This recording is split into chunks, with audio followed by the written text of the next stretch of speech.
Halo semuanya, sebelumnya perkenalkan, saya Dewen Elsa Irianti dengan NCCP 231 dari Universitas Udayana dengan program studi Ekonomi Pembangunan. Pada kesempatan kali ini, saya akan menjelaskan tentang fitur pada modul inventory, yaitu stock level dan juga produk variance. Nah, sebelum itu, saya izin untuk menjelaskan pengertian dari modul inventory, stock levels, dan juga produk varians. Modul inventory itu adalah modul yang berkaitan dengan stok atau biasa disebut dengan persediaan yang terkait dengan aktivitas logistik perusahaan, merupakan kegiatan yang bertujuan menyediakan stok bahan baku, barang setengah jadi atau barang jadi untuk memastikan kelancaran proses produksi dan memenuhi permintaan pelanggan. Selanjutnya, stock level atau tingkat stok merujuk pada sejumlah barang atau produk yang dimiliki oleh suatu perusahaan atau entitas bisnis pada suatu waktu tertentu. Ini mencakup persediaan barang yang tersedia di gudang, di toko, atau dalam perjalanan menuju konsumen akhir. Nah, manajemen stock levels memungkinkan perusahaan untuk mengoptimalkan persediaan barang. Selanjutnya, ada produk varian. Nah, produk varian ini merupakan versi berbeda dari produk yang sama yang menawarkan berbagai opsi kepada pelanggan tanpa membuat daftar produk terpisah. Nah, opsi tersebut dapat mencakup atribut produk seperti ukuran, warna, gaya, bahan, atau karakteristik lain yang dapat mengubah tampilan atau fungsi produk. Nah, selanjutnya kita dapat mengakses UDU atau akun database UDU kita dengan melakukan login. Nah, di sini kita dapat memasukkan email dan juga password. Lalu klik login. Nah, setelah login, maka tampilannya akan seperti ini. Selanjutnya, kita dapat mengaktifkan developer mode atau debug mode kita dengan setting, lalu ke developer tools dan activate developer mode. Selanjutnya, untuk melihat atau untuk penjelasan stock level, kita dapat masuk pada modul inventory. Nah, pastikan sebelumnya kalian sudah melakukan activate atau menginstal modul inventory seperti ini. Jika belum, kalian dapat melakukan activate terlebih dahulu. Selanjutnya kita masuk ke modul inventory. Nah, pada modul inventory ini merupakan halaman dari modul inventory. Nah, di sini ada overview, operation, products, reporting, dan juga configuration. Di sini untuk melihat atau melakukan penjelasan tentang stock level itu ada pada side menu reporting. Nah, di sini dapat kita klik. Nah, maka akan terdapat beberapa menu dari reporting, yaitu pertama ada stock, lalu ada locations, ada moves history, ada move analysis, dan juga ada valuation dan juga ada inventory aging. Nah, pertama kita akan masuk pada stock. Nah, menu stock itu akan menampilkan jumlah barang yang saat ini tersedia pada gudang. Nah, ini akan memberikan informasi real time tentang stok isi yang ada di sini. Oke, dapat melihat berapa banyak barang yang siap untuk diproses, dijual ataupun digunakan dalam produksi. Nah, di sini ada pun informasi yang tersedia pada stok itu ada nama produk dan juga ada unit cost. Nah, unit cost ini itu merupakan harga satuan dari suatu produk, dan selanjutnya juga ada total value. Nah, total value ini itu merupakan penjumlahan dari unit cost yang dikalikan dengan on hand atau barang yang diterima. Misalnya di sini ada pada produk dengan nama corner desk right seat. Di sini untuk on hand-nya itu 9.000. Nah, di sini itu adalah penjumlahan dari unit cost, atau di sini kan unit cost-nya ada 600. Nah, ini itu dikalikan dengan on hand-nya itu 15 unit. Jadi di sini kita mendapatkan total value-nya itu sebesar 9.000. Nah, sama juga dengan yang pertama itu total value-nya itu 0, karena di sini on hand-nya itu 65 dikalikan maksudnya di sini unit cost-nya itu kan 0 dikalikan dengan on hand-nya itu 65, jadi hasilnya itu 0 atau tidak ada. Selanjutnya ada menu free to use. Nah, free to use ini tuh merupakan barang yang sudah diterima oleh perusahaan. Selanjutnya di sini ada incoming. Nah, incoming ini tuh merupakan barang yang akan datang atau yang sedang dikirimkan.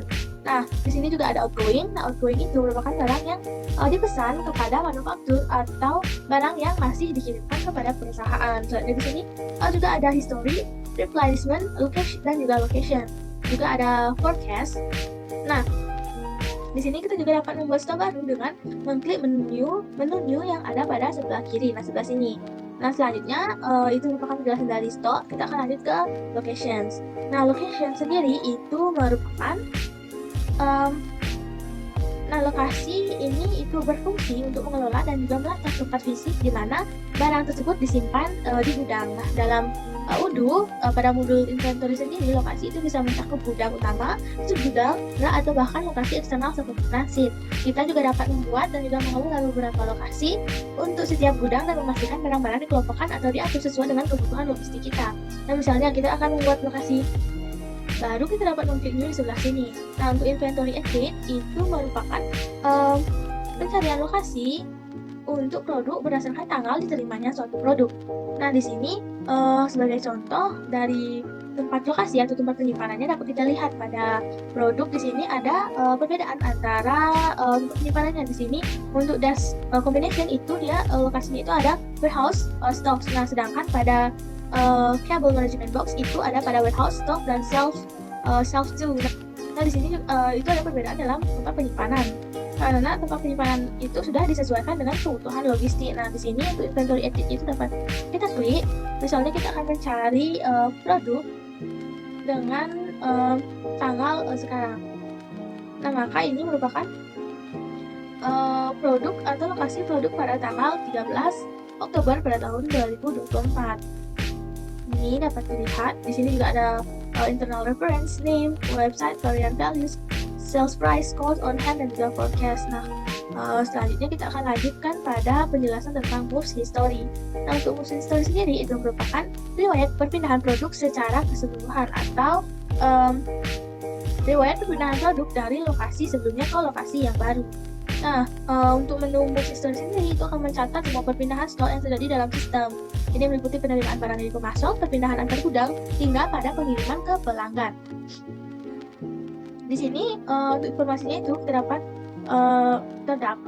date atau tanggal perpindahan dari suatu produk.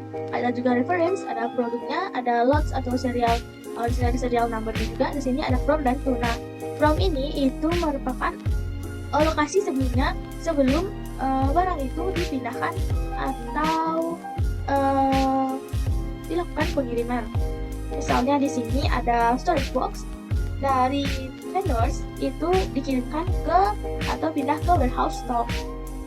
Nah, di sini juga ada perbedaan pada kuantitinya, itu ada yang berwarna hijau dan juga berwarna merah. Nah, ini berarti yang berwarna hijau itu merupakan stok atau produk yang masuk ke gudang, sedangkan yang warna merah ini itu merupakan produk yang keluar dari gudang ke misalnya ke proses produksi atau kepada pelanggan. Selanjutnya kita akan lanjut pada moves analysis. Nah, move analysis itu memberikan laporan dan analisis mendalam terkait perpindahan stok yang terjadi. Nah, di sini dapat kita lihat sini ada demand. Di sini ada demand-nya di mana pada Oktober tempat pada virtual location production itu untuk demand-nya itu ada 10. Nah, di sini dapat kita lihat juga ada 10 untuk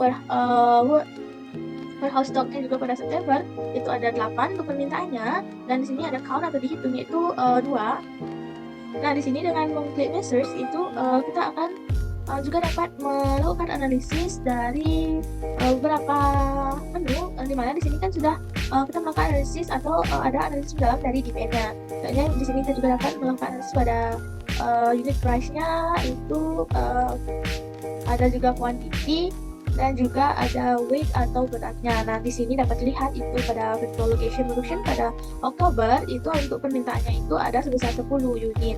Nah, di sini juga kuantitinya itu 10. Untuk weight atau beratnya itu ada pada 10 juga.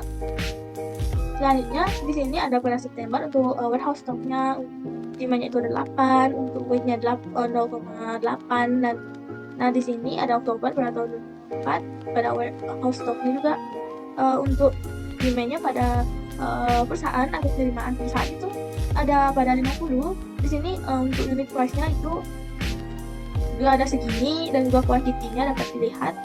Di sini untuk beratnya juga ada pada 5,30, dan untuk perusahaan manufacturing atau perusahaan pada manufaktur itu juga terdapat demand-nya itu sebesar 5, ini count-nya itu ada 1, untuk quantity-nya juga dapat dilihat seperti ini. Jadi ini itu merupakan analisis mendalam dari analisis yang lebih mendalam dari pada stok-stok yang tadi. Bahkan terdapat dianalisis lebih dalam pada move analisisnya.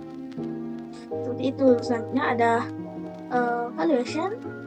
Nah, pada valuation sendiri, valuation ini tuh digunakan untuk melihat barang di gudang berdasarkan metode penilaian stok yang digunakan. Nah, pada U2 atau pada modul inventory itu akan menampilkan nilai stok kesediaan serta nilai per produk atau per lokasi. Nah, pada stock valuation sendiri itu kita juga dapat melihat total value dan dapat menunjukkan total value dari produk. Nah, misalnya pada corner desk itu ada total value-nya itu sebesar 9.000. Nah, di sini ketika kita klik itu juga ada date-nya atau tempat atau tanggal. Di sini juga ada reference, ada produk, ada company.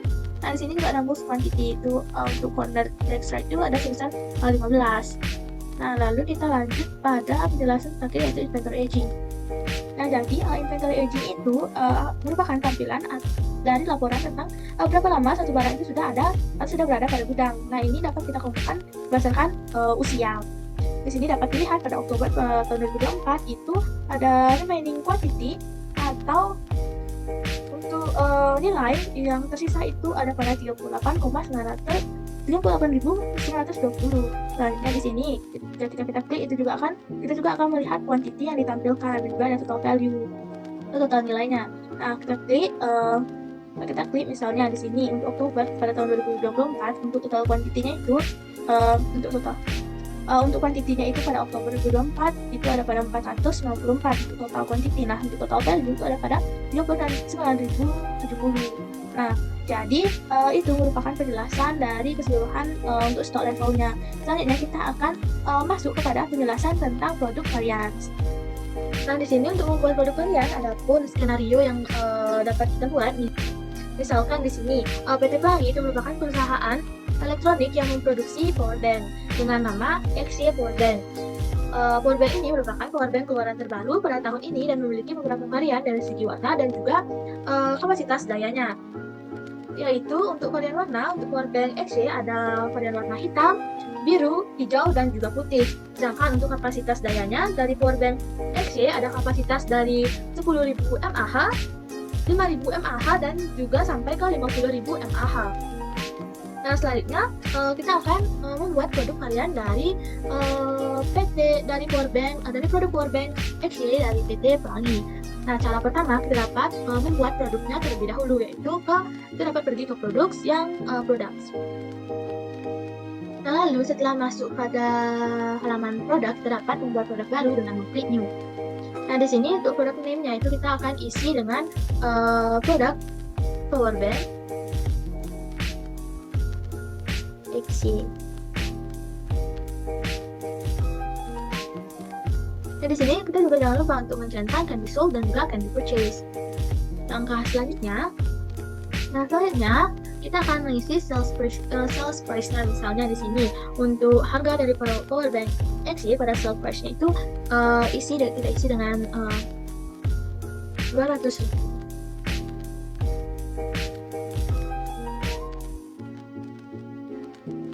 Nah, setelah itu di sini untuk customer tax-nya atau pajak dari customer bisa kita atau dapat kita hapus. Setelah itu kita akan masuk ke attributes dan varian. Nah, pada attribute dan varian di sini kita dapat melakukan add line. Nah, selanjutnya ada color atau varian warna dari powerbank XY yang seperti tadi dijelaskan pada skenario. Nah, di sini dapat kita isikan. Dapat kita create saja color. Selanjutnya untuk value dapat kita isi sesuai dengan variasi dari warna yang tadi pada skenario kita sebutkan, yaitu ada warna white atau putih, ada black atau hitam, juga ada hijau atau green,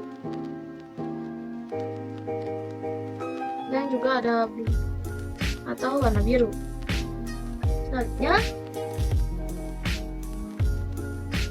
Selanjutnya menambahkan atributnya atau outline itu dengan kapasitas daya daripada powerbank XY.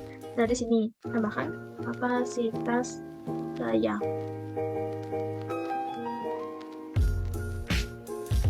Oke, lalu di sini untuk kapasitas dayanya itu kita ada pada 5000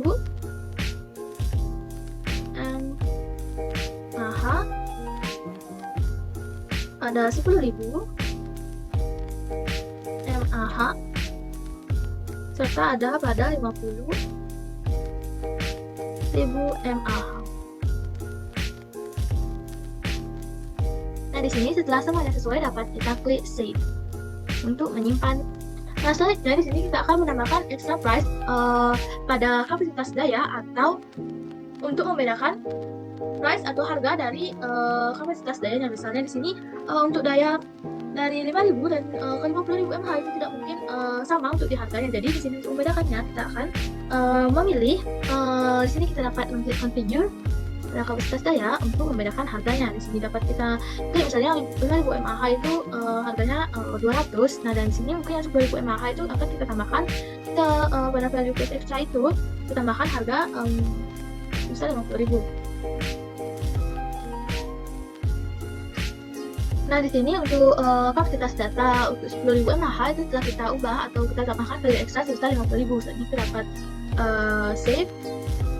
Selanjutnya kita akan mengubah untuk harga kapasitas powerbank atau kapasitas daya powerbank yang 50.000 mAh. Tidak mungkin untuk kapasitas 50.000 mAh ini sama dengan yang 10.000 mAh. Karena kapasitasnya itu lebih besar, maka harganya atau di sini kita akan menambahkan extra price 300.000.